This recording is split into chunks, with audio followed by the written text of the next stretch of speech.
Hello, everyone. Today is Thursday, December 30th, 2021.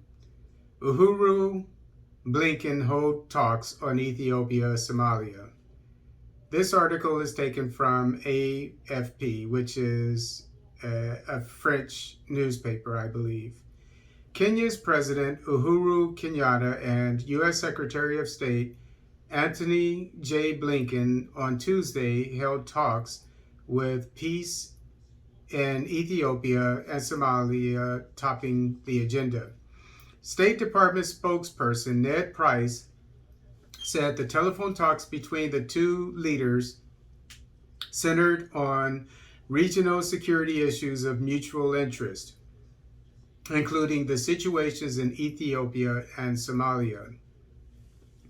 In Ethiopia, they agreed on the urgent need for a cessation of hostilities, which there is at the moment, from what I understand, unhindered humanitarian access.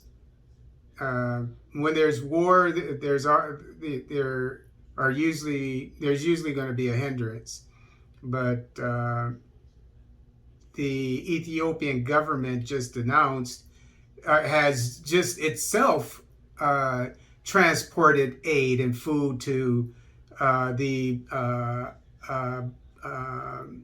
affected regions. Okay, so what else do you have to demand, Mr. Blinken? You and your buddy Kenyatta. What else are they demanding? An end to human rights abuses and violations.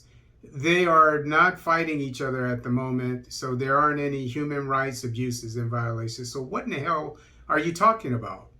And a negotiated resolution to the conflict. There's no need for a negotiation. The Tigray People's Liberation Front started the war. You could call it an insurgency, and it was put down by the federal government, the federal military. There's no need for any peace talk or anything. They violated the law. They revolted against the country, Mr. Blinken. So obviously, if this is what you and your buddy Kenyatta were talking about on the phone, you wasted your damn time.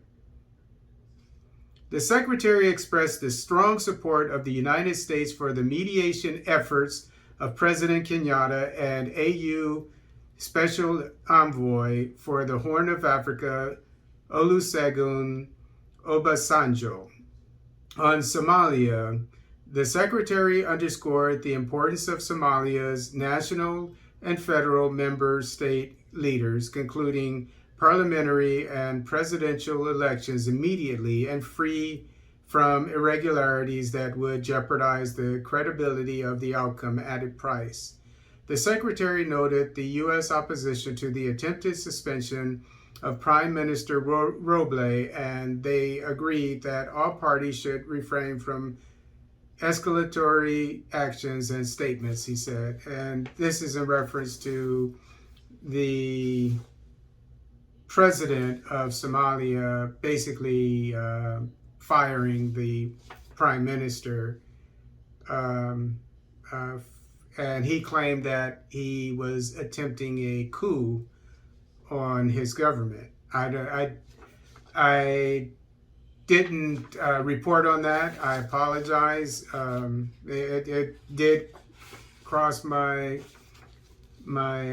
screen of several times. I neglected to report on it, but that's what I know about it. I noticed that it was in the international news, but the impression I get is that it's an internal situation. Mr. Blinken does not need to get involved in that.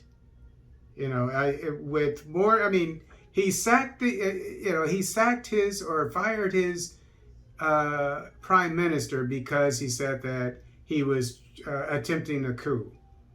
I don't know if that's true or not, but he's a sitting president, and I think there are worse situations in the world than that, and that's why I didn't even report it.